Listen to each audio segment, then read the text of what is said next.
Akala ng karamihan, ang real estate pang mayaman lang. Pero ito ang sekreto. Merong mga investors na tahimik lang na kumikita sa properties habang pataas ng pataas ang value. At ang mas nakakatakot, karamihan sa mga Pilipino, nalalaman lang ito kapag mahal na ang lahat. Hi guys, this is Larry and today pag-usapan natin ang real estate income secrets.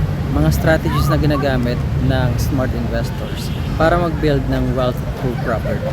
Secret number 1, property appreciation. Meaning nito, habang tumatagal, tumataas ang value ng property.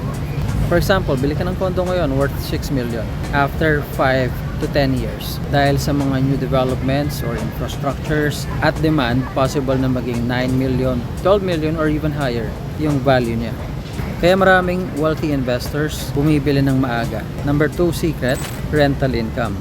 Pwedeng long-term tenants, Airbnb guests, expats, students, or even working professionals. So imagine this, tumataas na value ng property mo, may monthly cash flow ka pa. At the same time, secret number 3, leveraging time. Most investors hindi naghihintay na magmahal ang mga property bago bumili.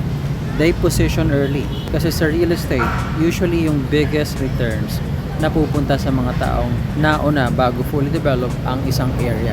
So kung nag-iisip ka mag-invest, huwag mo lang itanong magkano ang property. Mas importante mong itanong, ano kaya magiging value nito in the future? Because real estate is not just about buying a property. It's about building long-term wealth. Follow me for more real estate income secrets, investment strategies, and property opportunities here in the Philippines.